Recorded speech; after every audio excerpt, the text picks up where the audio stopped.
Bismillahirrahmanirrahim. Assalamualaikum warahmatullahi wabarakatuh. Alhamdulillahi ala ihsani wa syukru lahu ala taufiqihi wa amtinani. Wa ashhadu an la ilaha illallah wahdahu la syarika lah ta'ziman li sya'ni. Wa ashhadu anna Muhammadan abduhu wa rasuluh ad-da'i ila ridwani sallallahu alaihi wa ala alihi wa ashabihi wa ikhwani. Amma ba'd, fa ikhwani fid din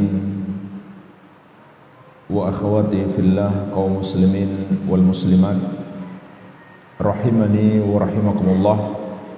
Semoga Allah Azza wa Jalla senantiasa mencurahkan rahmatnya kepada kita sekalian.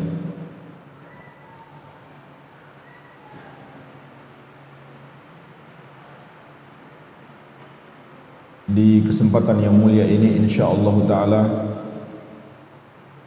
kita ingin mengingatkan salah satu dosa terbesar, dosa yang membatalkan keislaman, yaitu memperolok-olok agama Allah Subhanahu wa ta'ala dan memperolok-olok orang-orang yang soleh, orang-orang yang beriman dan bertakwa kepada Allah Subhanahu wa ta'ala. Di dalam Al-Quran, dalam surat At-Taubah ayat ke-65-66, Allah Azza wa Jalla telah mengingatkan, wala in sa'altahum la yaqulunna innama kunna nakhudu wa nal'ab. Dan apabila engkau bertanya kepada mereka, wahai Muhammad, kenapa mereka memperolok-olok, niscaya mereka akan menjawab, kami hanya bersenda gurau dan bermain-main. Kul, katakan kepada mereka wahai Muhammad, abillahi wa ayatihi wa rasulihi kuntum tastahzi'un. Apakah dengan Allah dan dengan ayat-ayatnya atau ajaran-ajarannya dan dengan Rasulnya kalian memperolok-olok, kalian menghina, kalian jadikan bahan ejekan, bahan tertawaan? La ta'tadiru, tidak usah kalian mencari-cari alasan. Maksudnya walaupun kalian main-main, itu bukan alasan.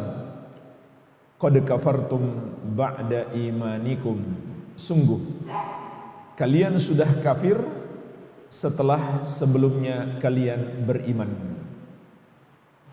Ayat ini dengan sangat tegas mengkafirkan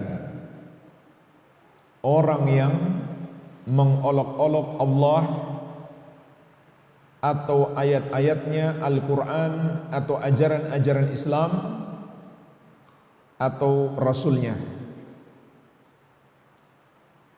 Siapapun Rasul itu, terutama Rasulullah, Nabi kita, Nabi Muhammad sallallahu alaihi wa ala alihi wasallam. Dan ini disepakati ulama, tidak ada perbedaan pendapat. Orang yang menghina, mengolok-olok, mempermainkan nama Allah atau merendahkan Allah atau ajaran-ajarannya, ajaran Islam, ayat-ayatnya, hadis-hadis Nabi sallallahu alaihi wasallam atau Nabi sallallahu alaihi wasallam sendiri, atau menghina salah seorang nabi dan rasul, maka dengan tegas ayat ini mengkafirkan mereka. dan ulama Islam seluruhnya sepakat tidak ada perbedaan pendapat.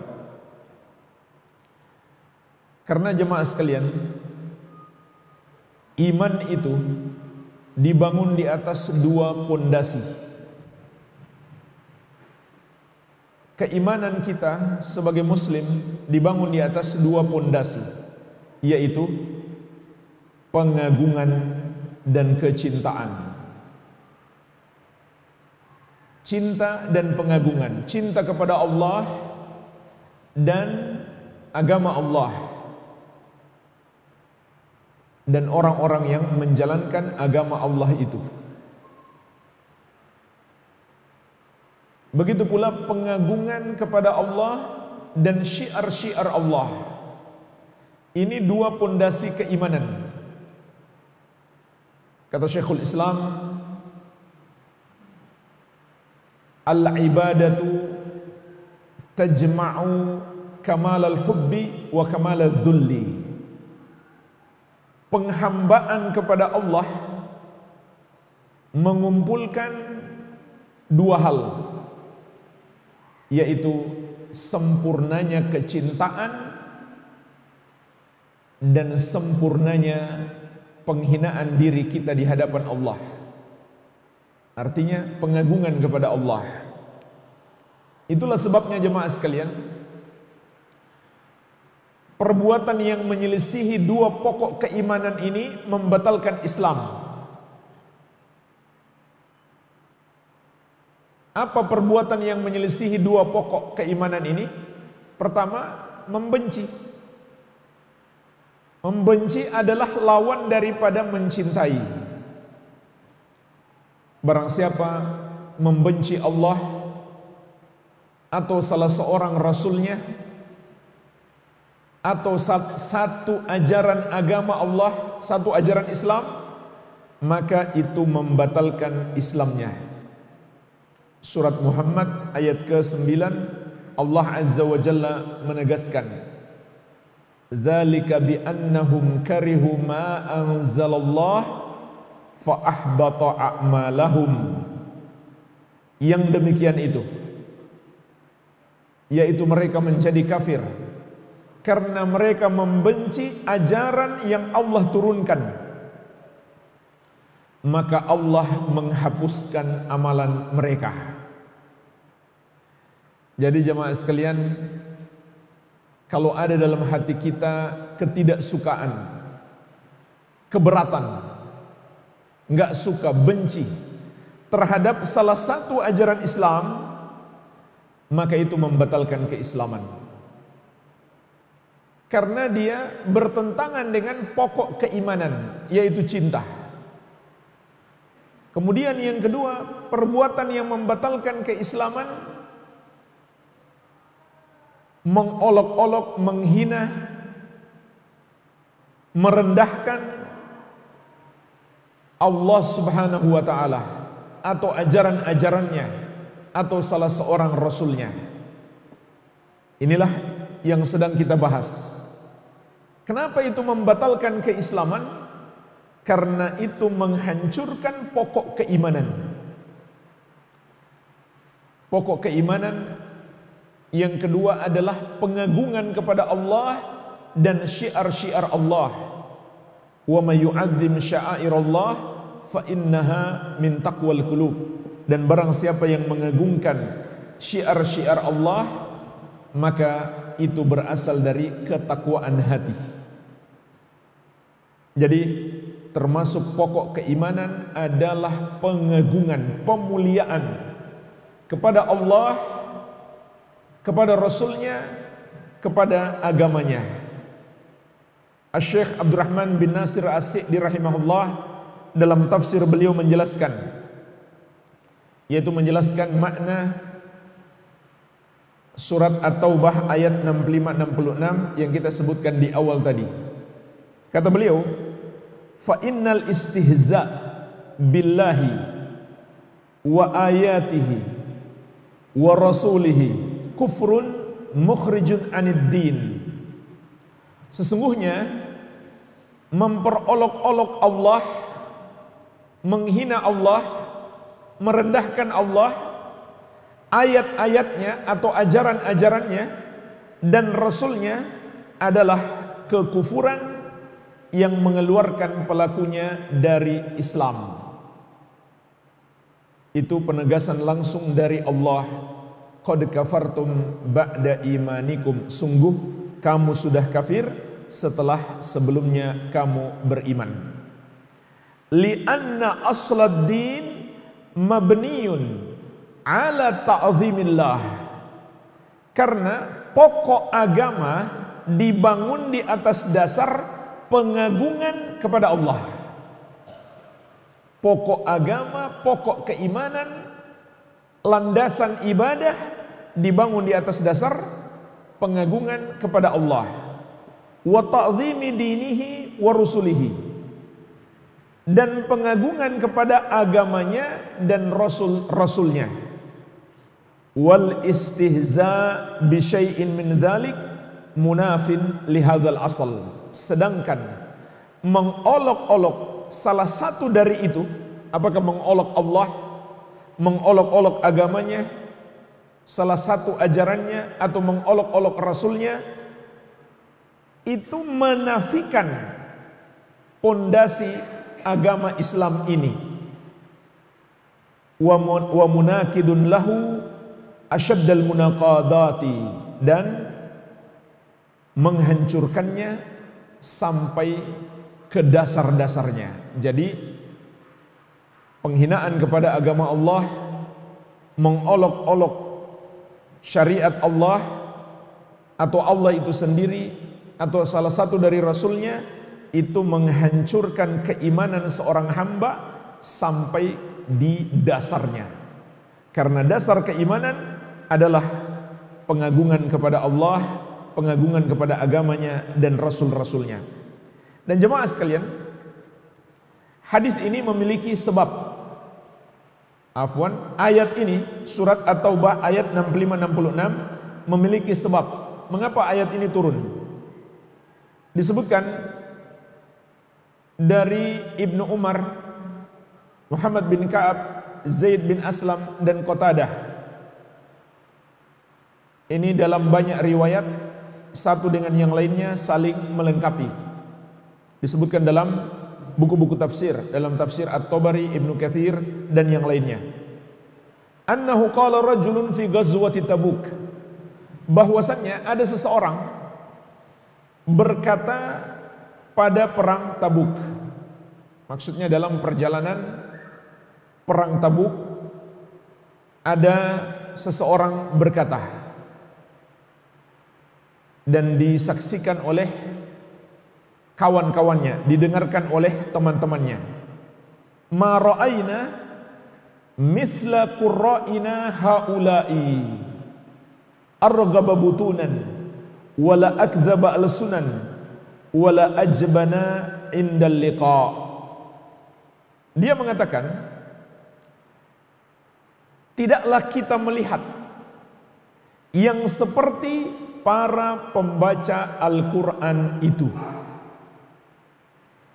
yang perutnya lebih rakus, lisannya lebih dusta, dan yang paling penakut ketika bertemu musuh, yakni Rasulullah SAW wa ashabahu al-qurra. Yang mereka maksudkan adalah Rasulullah SAW dan para sahabat beliau, para ulama, para pembaca Al-Quran. Jadi mereka menghina, ada satu orang menghina Rasulullah SAW dan para pembaca Al-Quran, dan dia didengarkan oleh teman-temannya. Faqala lahu Auf bin Malik. Maka ada seseorang yang kebetulan di situ mendengarkan ucapannya, yaitu sahabat yang mulia Auf bin Malik Al-Ansari radhiyallahu anhu. Beliau pun berkata, kadzabta walakinnaka munafik. Engkau dusta, akan tetapi engkau ini sebenarnya adalah orang munafik. Dengan ucapanmu itu dan kamu masih mau mengaku Islam, berarti kamu munafik. Kamu bukan lagi orang yang beriman. La ukhbiranna Rasulullah sallallahu alaihi wasallam. Sungguh benar-benar apa yang kamu katakan akan saya sampaikan kepada Rasulullah sallallahu alaihi wasallam. Fadhahaba Aufun ila Rasulillah sallallahu alaihi wasallam liyukhbirahu. Maka Auf pun segera pergi kepada Rasulullah sallallahu alaihi wasallam untuk mengabarkan ucapan orang tersebut. Orang itu pun bersegera, mereka berdua berlomba sampai kepada Nabi sallallahu alaihi wasallam. Yang satu mau melapor, yang satu mau membela diri. Fawajadal Qur'an qad sabaqahu, namun Al-Quran telah mendahuluinya. Sahabat yang mau melapor dan orang yang menghina Nabi SAW dan sahabat ini datang mau membela diri, mereka belum datang, malaikat Jibril sudah duluan menurunkan ayat ini. Surat At-Taubah ayat 65-66. Faja'a dzalika rajul ila Rasulillah sallallahu alaihi wasallam wa qad tahada wa raqibana qatahu. Maka orang itu pun datang kepada Rasulullah sallallahu alaihi wasallam, dan ketika itu beliau sudah menaiki ontanya dan telah siap untuk berangkat. Faqal ya Rasulullah, maka dia pun berkata, ya Rasulullah, innama kunna nakhudu wa natahaddatsu hadits raqbi naqta'u bihi anat tariq. Wahai Rasulullah, kami cuma bersenda gurau, cuma main-main, sebagaimana pembicaraan orang-orang yang dalam perjalanan supaya tidak terlalu capek, tidak terlalu bosan dalam perjalanan, maka kami pun berbicara seperti itu. Jadi dia memberi alasan, ya Rasulullah, ini enggak serius, cuma main-main. Ini perjalanan, ini adalah pembicaraan musafir untuk mengisi waktu supaya enggak capek, enggak bosan dalam perjalanan.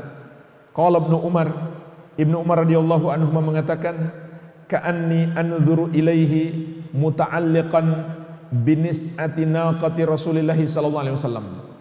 Aku benar-benar melihatnya bergelantungan atau berpegang di tali kekang onta Rasulullah sallallahu alaihi wasallam, wa innal hijarata tankubu rijalihi, dan kakinya tersandung-sandung batu, namun dia tidak mempedulikan, dia fokus menyampaikan uzurnya, alasannya kepada Rasulullah sallallahu alaihi wasallam, wa huwa yaqul, sambil dia mengatakan, innama kunna nakhudu wa nal'ab, kami hanya bersenda gurau dan bermain-main.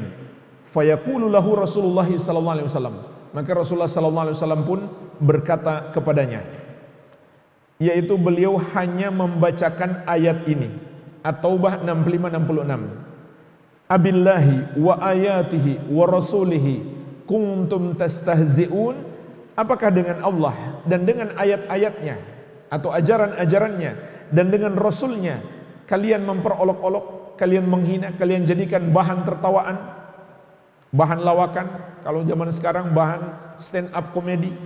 La ta'tadhiru, tidak usah kalian cari-cari alasan. Maksudnya walaupun kalian main-main, qad kafartum ba'da imanikum, sungguh kalian sudah kafir setelah sebelumnya kalian beriman. Wa ma yaltafitu ilaihi wa ma yazidu ilaihi. Kata Ibnu Umar radhiyallahu anhuma, Nabi sallallahu alaihi wasallam tidak melihat kepadanya dan tidak mengucapkan apapun selain membaca ayat ini.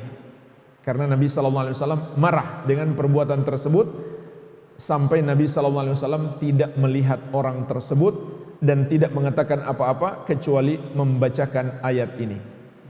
Jemaah sekalian, dari ayat dan kisah yang melatar belakanginya, kita bisa memetik 10 pelajaran. Dari ayat dan kisah yang melatar belakanginya ini, kita bisa memetik 10 pelajaran. Ini saya ringkaskan dari kitab Durusun fi Syarhi Nawaqidil Islam yang disampaikan oleh Asy-Syaikh Al-Allamah Profesor Dr. Shalih Al-Fauzan hafizahullah taala. Pelajaran yang pertama, annahu yajibu ihtiramu wa ta'zimullahi jalla wa ala wa ijlaluhu wa anna man tanaqqasallaha fa innahu yakfur. Bahwasanya wajib bagi kita memuliakan dan mengagungkan Allah Azza wa Jalla, dan barang siapa yang menghinakannya, memperolok-oloknya, merendahkannya, dia menjadi kafir. Ini pelajaran yang pertama. Wajibnya kita mengagungkan Allah, dan bahwa orang yang menghina Allah dia menjadi kafir. Pelajaran yang kedua, anna tanaqqusar Rasul sallallahu alaihi wasallam kufrun aidan. Bahwasanya menghina Rasulullah sallallahu alaihi wasallam, memperolok-olok beliau berdasarkan ayat ini juga termasuk kekufuran. Juga termasuk kekufuran. Li'anna Allah jalla wa ala amara bi ta'zimi Rasul sallallahu alaihi wasallam wa tawqirih wa ihtirami. Karena Allah Subhanahu wa taala memerintahkan kita untuk memuliakan dan mengagungkan Rasulullah sallallahu alaihi wa ala alihi wasallam. Sampai-sampai jemaah sekalian, untuk memuliakan Nabi sallallahu alaihi wasallam, dahulu para sahabat dilarang mengangkat suara di hadapan Nabi sallallahu alaihi wasallam seperti mereka bersuara keras di antara sesama mereka. Kita seringkali bersama kawan kita berbicara dengan suara keras, yang tidak kita lakukan bersama dengan orang tua kita. Nggak boleh kita samakan berbicara dengan kawan kita dengan orang tua kita. Kalau dengan orang tua harus dengan suara pelan, lembut, jangan sampai menyakiti orang tua kita. Tapi kalau sama kawan kan biasa. Kawan kita yang sebaya, kita biasa bersuara keras. Maka yang seperti ini lebih terlarang kalau para sahabat melakukan kepada Nabi Muhammad sallallahu alaihi wasallam, dan ancamannya sangat dahsyat. Di surat Al-Hujurat ayat ke-2 Allah Subhanahu wa taala berfirman, "Ya ayyuhalladzina amanu la tarfa'u aswatakum fawqa sawtin nabi wa la tajharu lahu bil qawli kajahri ba'dikum li ba'd an tahbata a'malukum wa antum la tash'urun." Wahai orang-orang yang beriman, janganlah kalian mengangkat suara kalian melebihi suara Nabi, dan janganlah kalian mengeraskan suara kepada beliau sebagaimana kalian mengeraskan suara kepada sebagian yang lain. Maka kalau kalian melakukan itu, terhapuslah amalan kalian dan kalian tidak menyadari. Kenapa jemaah sekalian perbuatan itu menghapuskan amalan?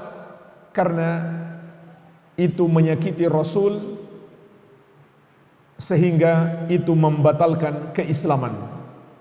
Sebab pokok keimanan adalah memuliakan Rasulullah sallallahu alaihi wasallam, dan di balik perbuatan itu terkandung perendahan atau menyakiti Rasulullah sallallahu alaihi wasallam.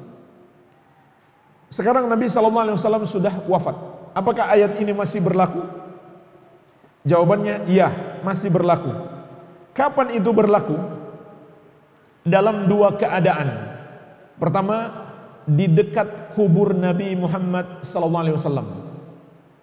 Umar bin Khattab radhiyallahu anhu pernah memarahi dan hampir saja mencambuk orang yang mengeraskan suara di dekat kubur Nabi Muhammad SAW. Karena mereka orang asing, orang dari jauh, maka Umar tidak jadi mencambuk mereka karena mereka belum tahu. Kata Umar, seandainya kalian penduduk sini, sudah aku cambuk kalian. Karena mereka mengeraskan suara di dekat kubur Nabi Muhammad sallallahu alaihi wasallam. Ini yang pertama. Yang kedua, ketika hadis-hadis beliau dibacakan, kemudian kita berisik, maka ayat ini terkandung di dalamnya larangan terhadap perbuatan tersebut. Sebagaimana disebutkan dalam riwayat para ulama salaf dahulu. Al-Imam Hammad bin Zaid rahimahullahu ta'ala menceritakan, kunna inda Ayyub fasami'a lagatan. Kami pernah bersama Ayyub, yaitu Imam Ayyub As-Sikhtiyani.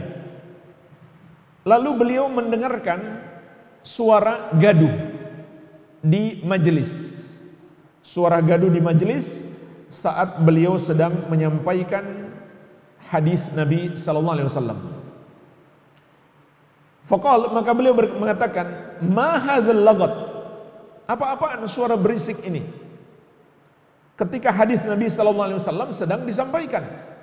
Amma balagahum anna raf'as saut indal hadithi an Rasulillah sallallahu alaihi wasallam ka raf'is saut alaihi fi hayatihi. Belumkah sampai kepada mereka bahwa mengangkat suara ketika hadis Rasulullah SAW sedang disampaikan itu sama saja dengan mengangkat suara atas beliau di masa hidup beliau.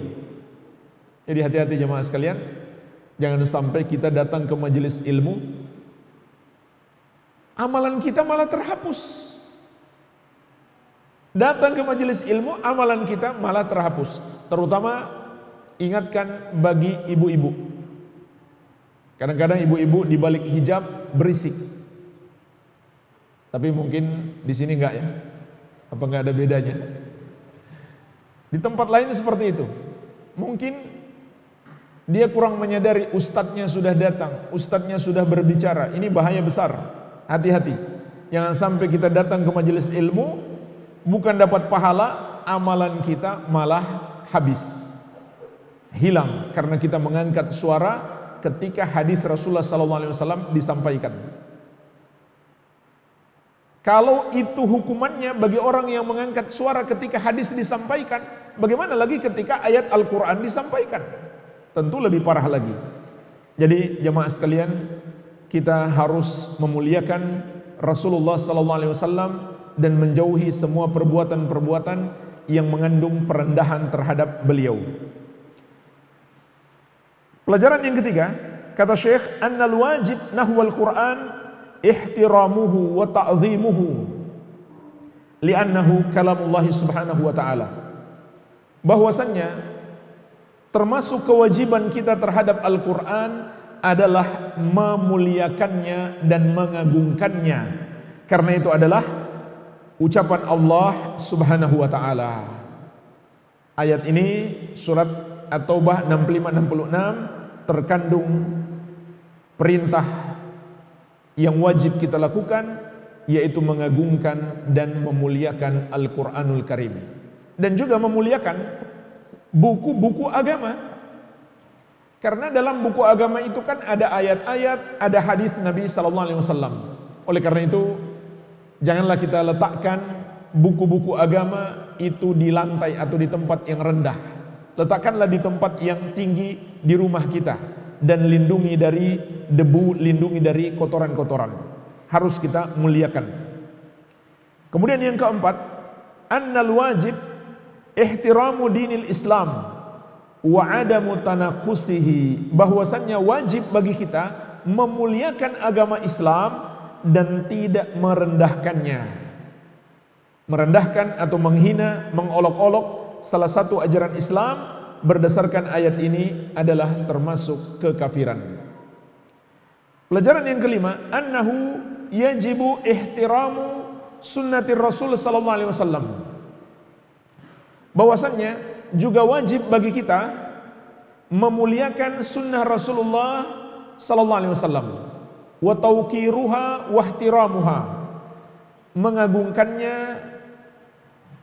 dan memuliakannya, li'annaha kalamur Rasul sallallahu alaihi wasallam wa hiya wahyun minallahi azza wa jalla. Karena sunnah itu adalah berasal dari ucapan Rasulullah sallallahu alaihi wasallam, dan itu adalah wahyu dari Allah subhanahu wa ta'ala. Sebagaimana dalam surat An-Najm ayat ketiga dan keempat, Allah menegaskan, wa ma yantiqu 'anil hawa in huwa illa wahyu yuha. Dan tidaklah yang disampaikan oleh Rasul berasal dari hawa nafsunya, melainkan wahyu yang diwahyukan kepadanya.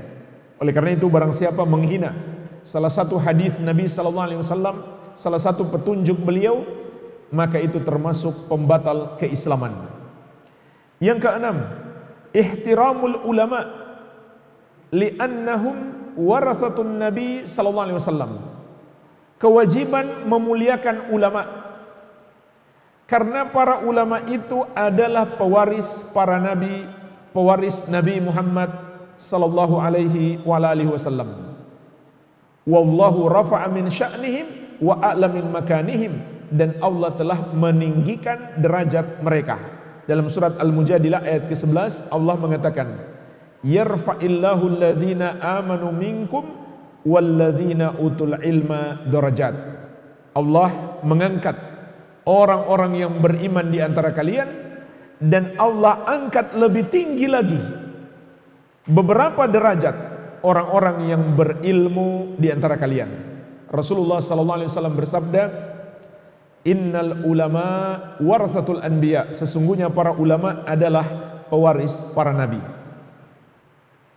Tapi jemaah sekalian, siapa yang dimaksud dengan ulama?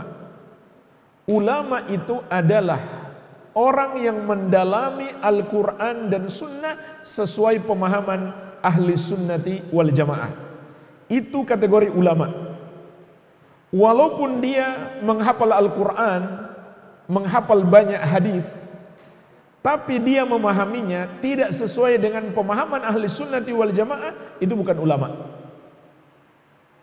Bisa jadi malah sebaliknya, dia adalah penyesat umat, bukan ulama. Kategori ulama itu kalau dia mendalami Al-Quran dan hadis dan dia pahami sesuai dengan pemahaman ahli sunnati wal jamaah, dan dia amalkan dan dia ajarkan, itu kategori ulama. Jadi jangan salah menilai ulama. Maka Allah telah mengangkat derajat mereka. Rasulullah sallallahu alaihi wasallam memuliakan ulama, sehingga kalau seseorang menghina para ulama, berarti dia menentang Allah dan Rasulnya. Jadi jemaah sekalian, ada dua bahaya besar kalau seseorang menghina ulama. Yang pertama, berarti dia menentang Allah dan Rasulnya. Yang kedua, orang yang menghina para ulama, merendahkan para ulama, dia sama saja secara tidak langsung menyesatkan umat. Kenapa? Karena perbuatan itu menjauhkan umat dari ulama. Kalau umat jauh dari ulama, maka mereka tersesat, mereka jadi bodoh. Dengan mudahnya setan akan menyesatkan mereka. Ini bahayanya jemaah sekalian, orang yang menghina para ulama, orang-orang yang berilmu, orang-orang yang menyampaikan, yang menyebarkan kebenaran.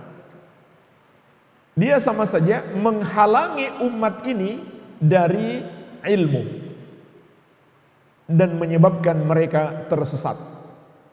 Oleh karena itu jemaah sekalian, ini sudah merupakan ciri-ciri orang-orang yang sesat.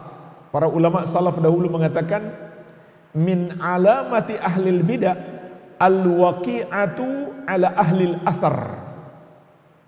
Di antara tanda-tanda ahlul bid'ah, orang yang menyimpang, orang yang sesat adalah menghina para ulama. Ini di antara tanda-tanda orang yang menyimpang. Kemudian, apa hukumnya menghina para ulama? Apakah sampai tingkat kekafiran? Jawabannya ada perincian. Tadi menghina para nabi itu sudah jelas ya. Itu disepakati ulama, tidak ada perbedaan pendapat. Menghina salah seorang nabi membatalkan Islam, walaupun bukan Nabi Muhammad sallallahu alaihi wasallam. Kan termasuk rukun iman, beriman kepada para rasul, beriman kepada seluruh nabi dan rasul. Jadi kalau ada seorang muslim misalkan menghina Nabi Isa alaihi salam, batal Islamnya. Dia bukan lagi seorang muslim. Itu disepakati ulama. Nah sekarang poin yang keenam tentang menghina para ulama.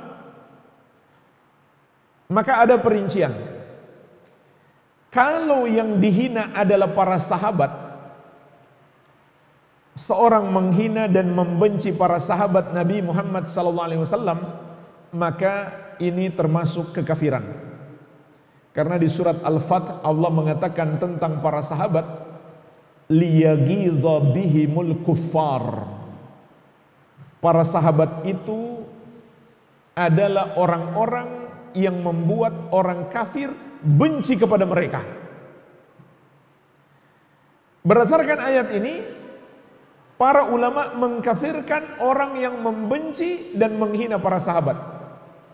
Dan ini di antara kekafiran golongan Syiah. Kemudian, kalau ulama itu selain para sahabat, maka ada dua tingkatan. Menghina para ulama selain para sahabat itu ada dua tingkatan. Tingkatan yang pertama, yang sampai pada tingkat kekufuran.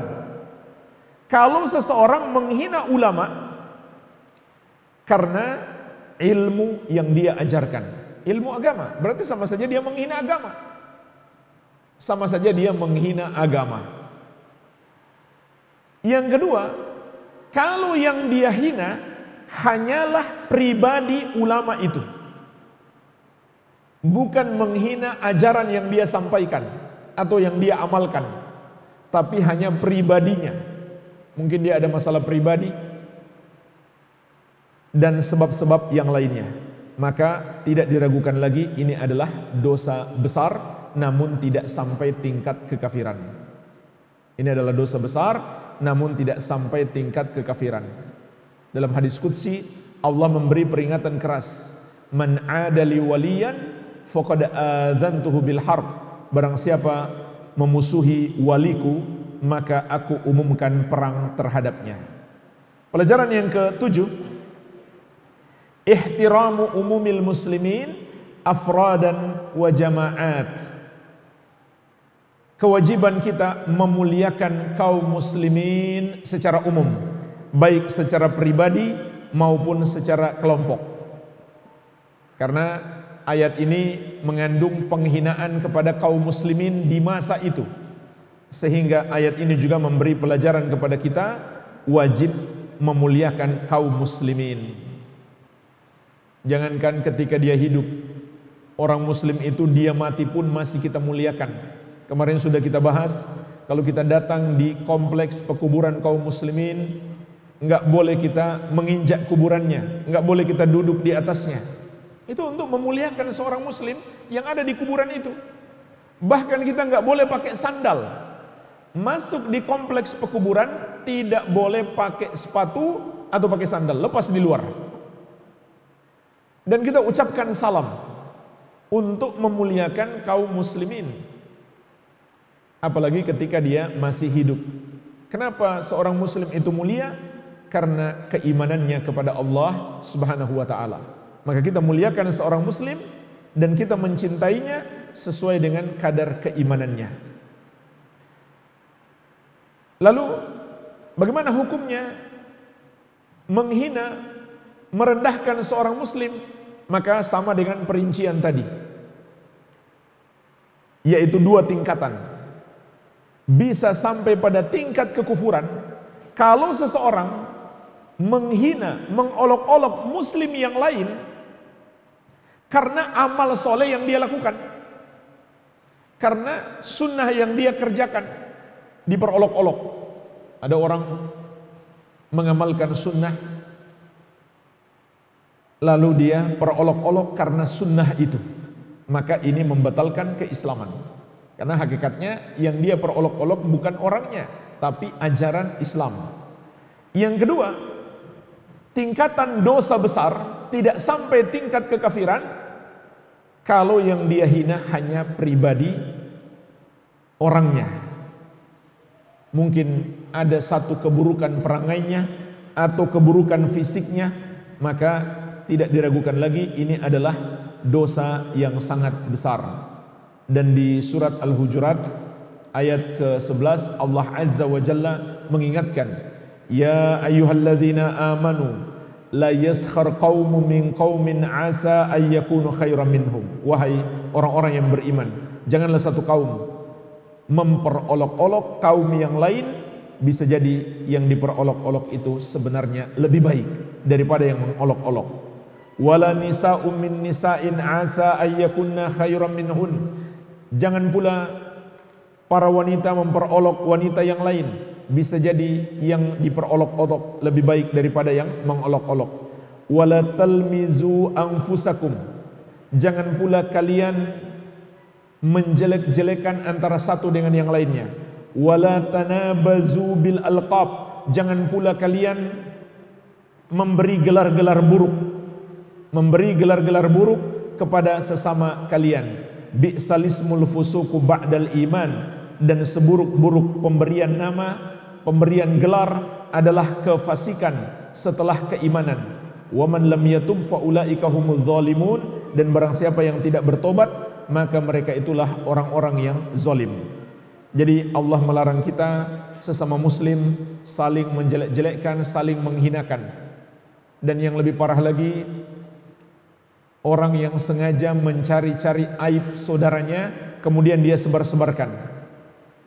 Rasulullah SAW suatu hari berkhutbah dengan suara yang meninggi, yang menunjukkan beliau sedang marah. Beliau bersabda, la tu'dzul muslimin wa la tu'ayyiruhum wa la tattabi'u auratihim. Janganlah kalian menyakiti kaum muslimin, jangan pula menjelek-jelekan kaum muslimin, dan jangan pula mencari-cari aib kaum muslimin. Faman tatabba'a aurata akhihil muslim tatabba'allahu auratahu. Maka barang siapa yang suka mencari-cari aib saudaranya sesama muslim, maka Allah pun akan mencari-cari aibnya. Wa man tatabba'allahu auratahu yafdahu walau kana fi jawfi rahlih. Dan barang siapa yang Allah cari-cari aibnya, niscaya Allah akan menyingkap keburukannya di hadapan khalayak, walaupun keburukan itu dia lakukan di bagian rumahnya yang paling dalam. Jadi jemaah sekalian, ini sangat tercelah, suka mencari-cari aib. Tapi sayangnya ini oleh sebagian orang malah menjadi bisnis. Cari-cari aib lawan politik, kemudian menjatuhkannya sejatuh-jatuhnya untuk menguntungkan sponsornya. Ini sangat disayangkan.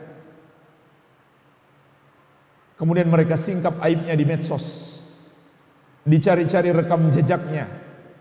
Ini hal yang terlarang. Maka Allah ingatkan, orang yang suka mencari-cari aib, Allah pun akan mencari-cari aibnya dan Allah akan menyingkapnya. Banyak orang jemaah sekalian, mungkin dia banyak dosanya, tapi dia nggak pernah menyingkap aib orang, maka Allah pun selalu menutupi dosanya. Dan kalau Allah menutupi dosa seseorang di dunia, maka ini sebuah pertanda dia akan diampuni di akhirat. Dan Rasulullah SAW mengingatkan,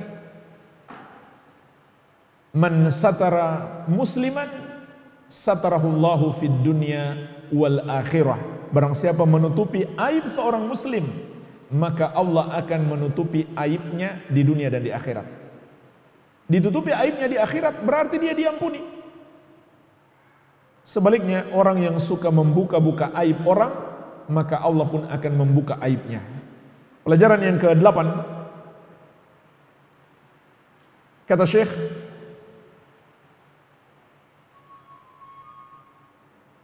ini pelajaran yang sangat penting, yaitu Allah Subhanahu wa taala dalam surat At-Taubah ayat 65-66 mengkafirkan semua yang hadir di majelis itu dan setuju terhadap orang yang mengolok-olok agama Allah atau mengolok Rasulullah SAW dan para sahabat. Ini pelajaran yang sangat penting.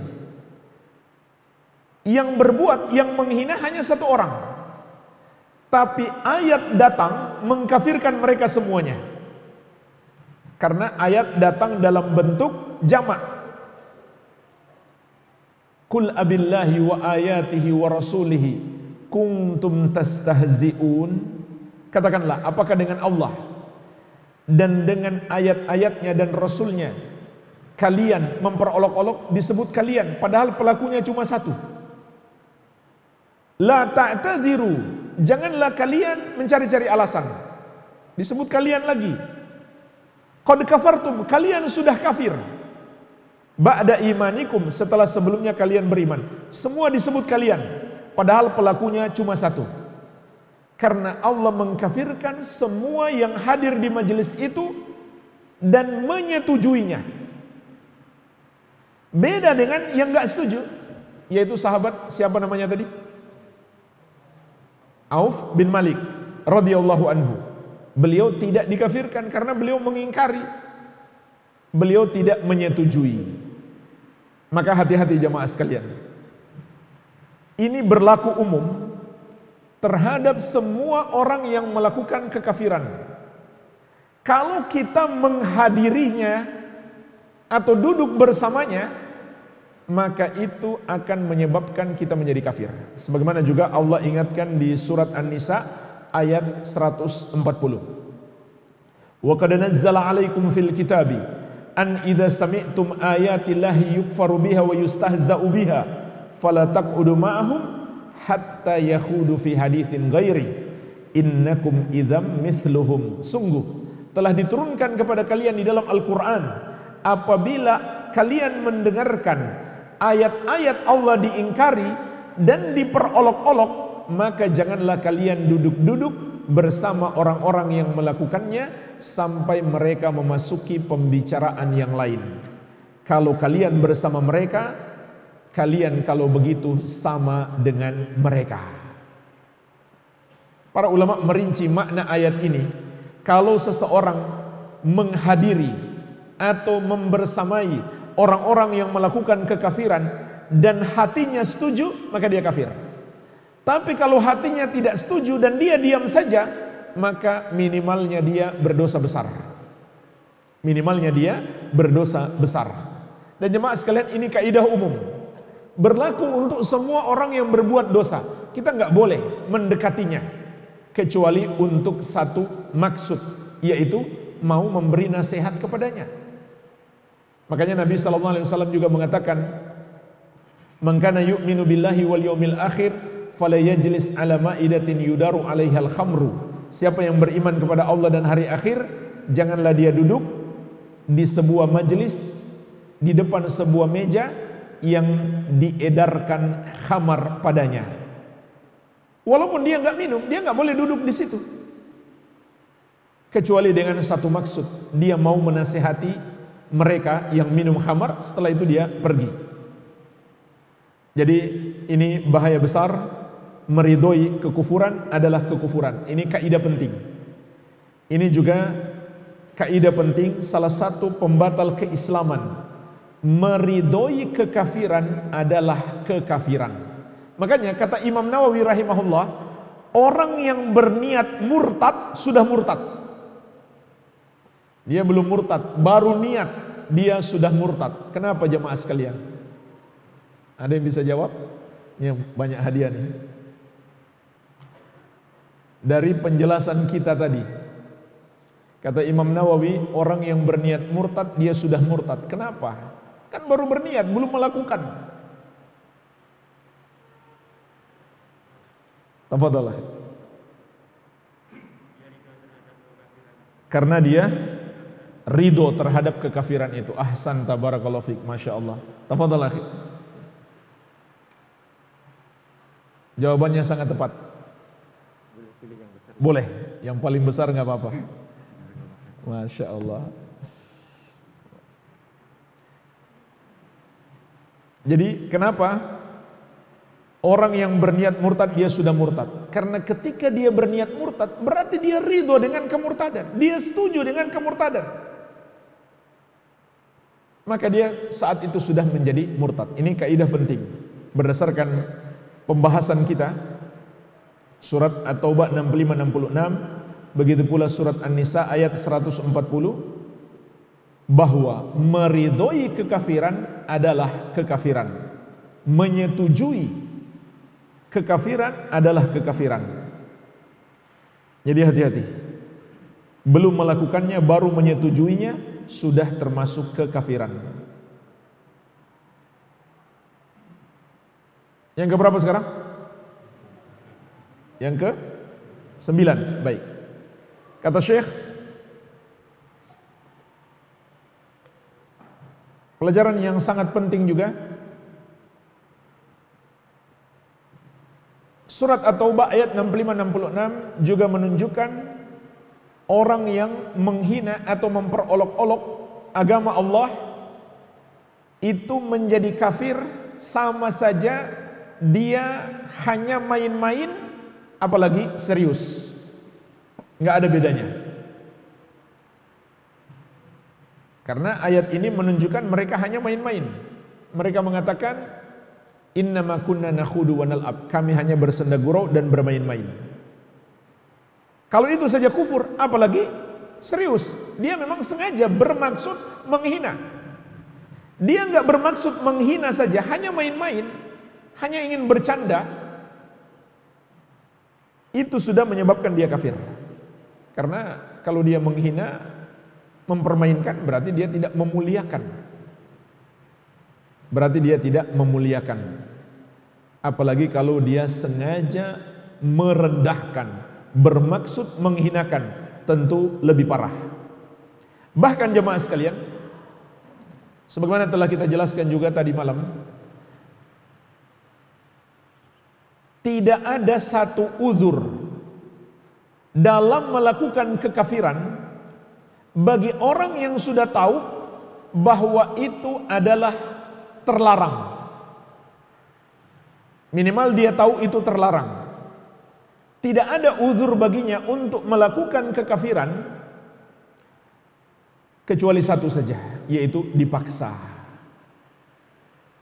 Jadi dia sekedar main-main, termasuk dia cuma acting karena lagi buat film Islami, lalu dia memerankan Abu Jahal atau Abu Lahab, lalu dia menghina Nabi Muhammad SAW, maka batal Islamnya. Dia bukan lagi seorang muslim. Karena itu bukan uzur. Dia menghina Nabi Muhammad SAW sebagai acting di film, itu bukan uzur untuk melakukan kekafiran. Hanya satu uzurnya, kalau dia dipaksa. Itu pun bukan paksaan yang resiko ringan, dengan resiko berat, ancaman berat, dan hatinya tetap mengingkari. Illa man ukriha wa qalbuhu mutmainnum bil iman, kecuali orang yang dipaksa, maka dia tidak kafir dan hatinya tetap tenang dalam keimanan. Ini pelajaran yang ke-9. Yang ke-10, kata Syekh, ayat ini juga menunjukkan orang yang menghina agama Allah atau menghina Allah atau menghina Rasulullah SAW itu menjadi kafir walau dia tidak tahu bahwa itu adalah kekafiran. Tapi dia sudah tahu itu salah, cuma dia belum tahu resikonya sampai pada tingkat kekafiran, maka dia tetap kafir.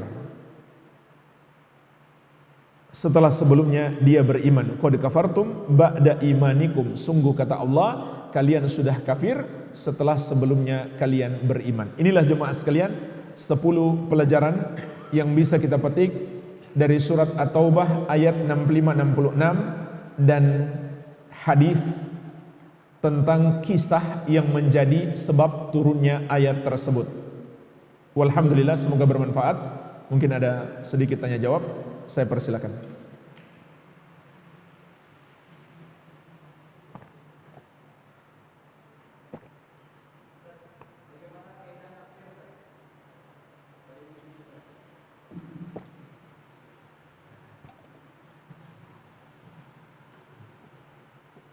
Bagaimana kaidah takfir, pengkafiran?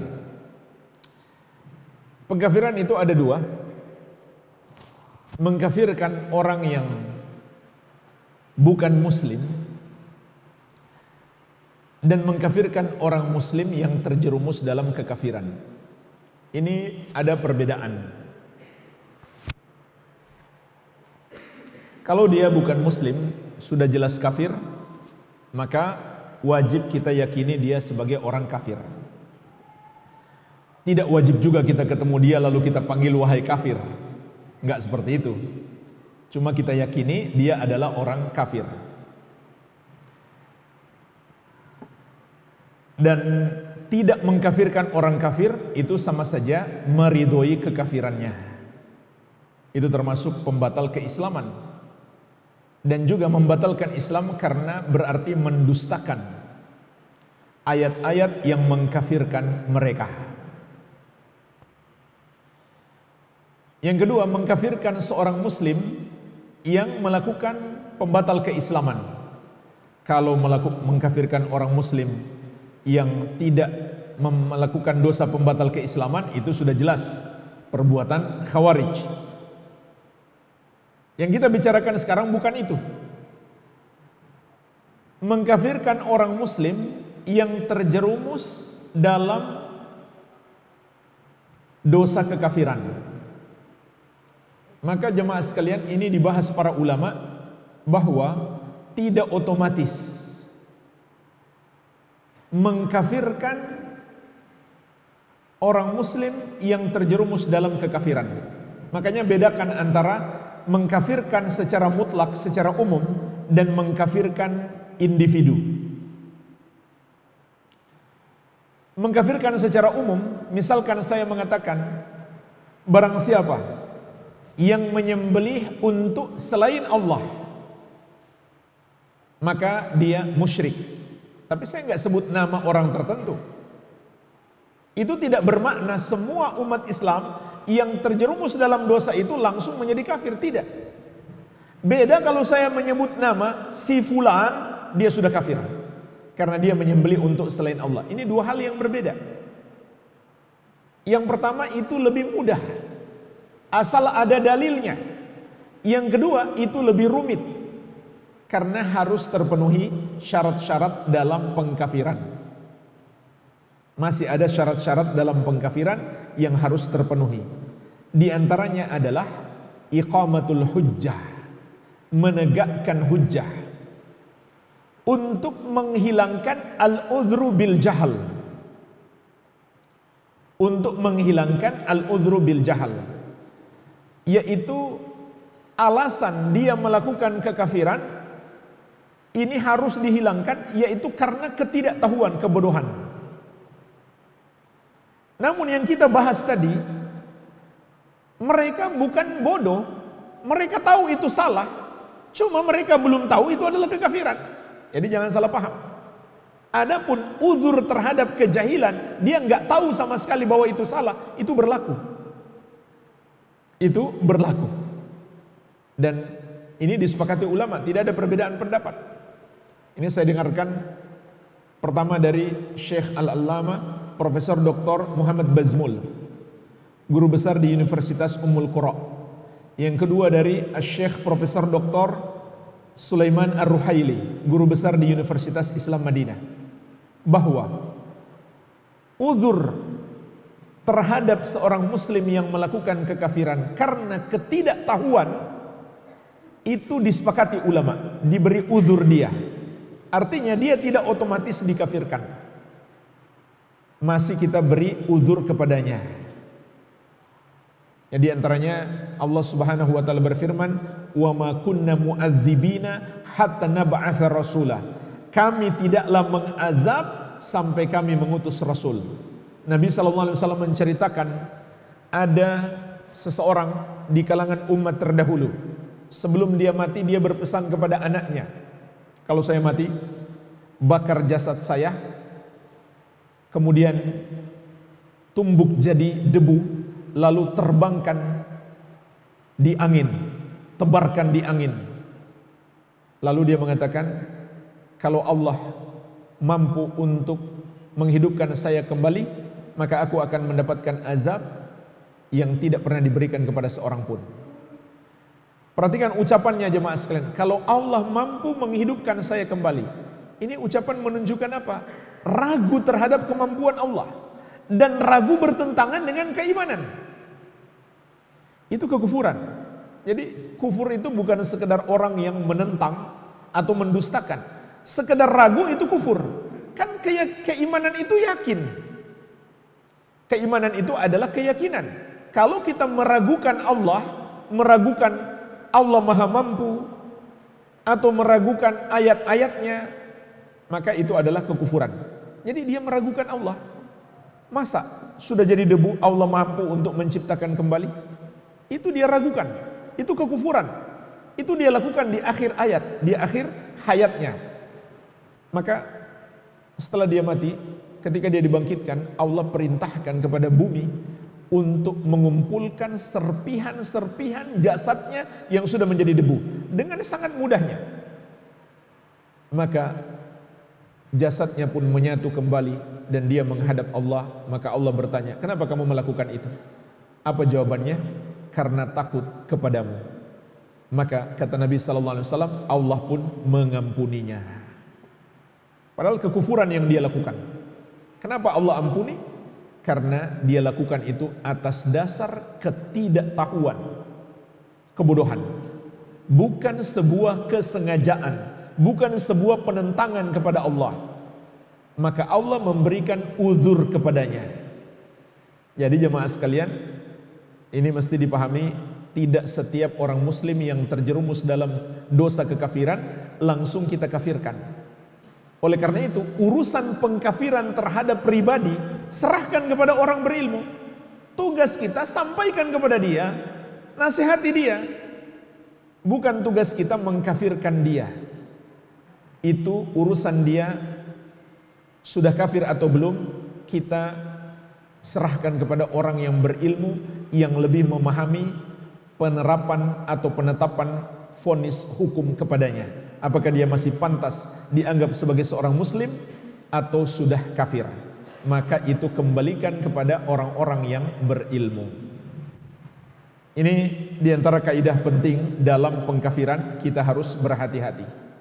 Kalau kita punya ilmu, kita sudah yakin orang itu sudah kafir, maka jangan ragu, dan kalau begitu kita tidak memperlakukan dia sebagai seorang muslim lagi. Dan juga jemaah sekalian, ini beda dengan orang yang sudah jelas-jelas pindah agama. Ini pembahasannya lain lagi ya. Yang kita bicarakan tadi, yang kita beri udzur, dia muslim dan dia masih menganggap dirinya muslim, lalu dia terjerumus dalam dosa kesyirikan karena ketidaktahuan, karena kebodohan. Ini beda dengan orang yang jelas-jelas pindah agama. Kalau dia sudah jelas pindah agama, maka jangan ragu untuk meyakini dia sudah bukan muslim lagi, dia orang kafir. Sehingga kalau dia mati misalkan, dia tidak dikubur di pekuburan kaum muslimin. Wallahu a'lam. Ada pertanyaan lain? Seperti apa Ustaz bentuk bisa meninggikan suara bersolat? Ayat menyebutkan dua. Meninggikan suara melebihi suara Rasulullah SAW. Yang kedua, mengeraskan suara seperti ketika kita berbicara dengan kawan kita. Seperti itu. Bagaimana volume suaranya kita nggak tahu, karena itu kejadian dahulu kan. Yang penting itu dua kaidahnya. Ayat melarang para sahabat meninggikan suara melebihi suara Rasulullah SAW. Yang kedua, mengeraskan suara seperti mereka mengeraskan kepada kawannya.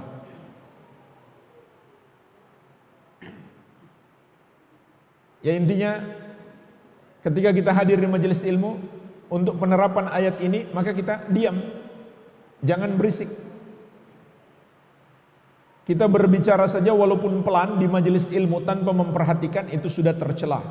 Apalagi kalau kita berisik sampai mengganggu orang yang mendengarkan ilmu tersebut atau mengganggu pematerinya. Ada pertanyaan lain? Kalau nggak ada, saya yang bertanya nih. Banyak hadiah masih.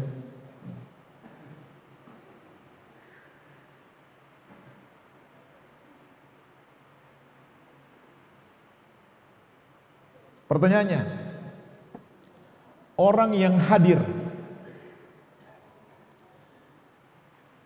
bersama orang yang melakukan dosa kekafiran, bagaimana status dia? Silakan.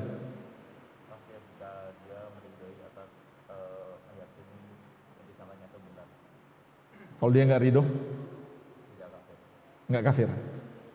Tapi apa? Begitu aja nggak kafir, nggak berdosa? Hah? Dosa besar. Ahsanta, barakallahu fiik. Tafadhal. Ya. Orang yang menghadiri, orang yang melakukan kekafiran, dua tingkatan. Kalau hatinya setuju, maka dia kafir. Tapi kalau dia nggak setuju, minimal dia dosa besar. Minimal dia dosa besar. Yang membolehkan dia hadir di situ hanya untuk mengingatkan, menasihati. Kalau dia diam-diam saja, maka dia berdosa. Kalau dia nggak bisa menasihati, maka dia harus segera pergi dari tempat itu. Kalau dia nggak bisa menasihati, dia harus segera pergi dari tempat tersebut.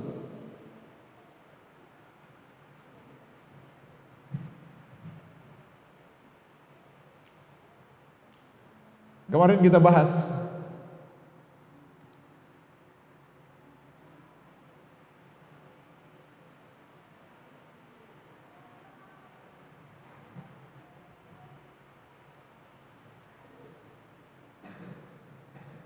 termasuk berlebihan terhadap orang soleh, orang yang berdoa memohon hajat-hajatnya kepada orang soleh, dan kesyirikannya bukan hanya satu, itu bisa sampai 3 bentuk kesyirikan. Ada yang bisa jawab? Jawab 2 saja. 3 bentuk kesyirikan orang yang berdoa kepada orang soleh. Jawab 2 saja. Oh, buku yang tebal-tebal dah habis nih.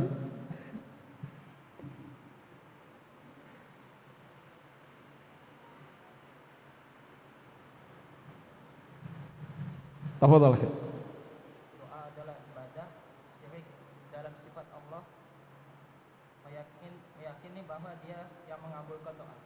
Masya Allah, udah 3 semua beliau bahas, beliau jawab. Pertama, syirik dalam ibadah. Yang kedua, syirik dalam sifat Allah. Yang ketiga, syirik meyakini dia bisa mengabulkan doa. Syirik dalam sifat Allah maksudnya apa? Ada yang lain bisa menjawab? Maksudnya apa syirik dalam sifat Allah di situ? Silakan, akhi. Meyakini?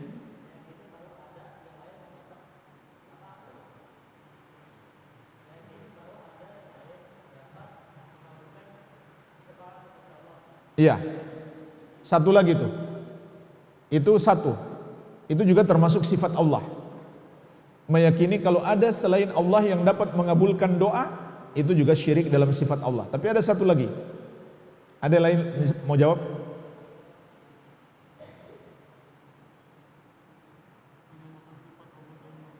Iya, dalam sifat apa?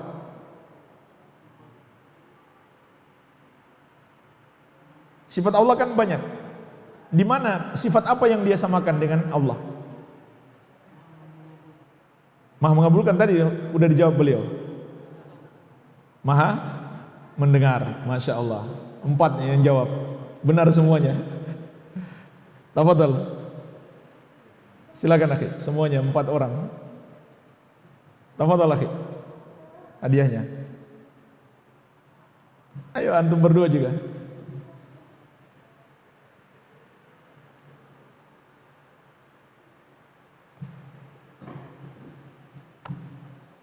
Masya Allah. Walhamdulillah, kita cukupkan dulu, semoga bermanfaat. Lebih dan kurangnya saya mohon maaf. Wabillahi taufik. Subhanakallahumma wabihamdik, asyhadu an la ilaha illa anta, astaghfiruka wa atubu ilaik. Wa sallallahu ala nabiyyina Muhammadin wa alihi wasallam. Walhamdulillahi rabbil alamin. Wassalamualaikum warahmatullahi wabarakatuh.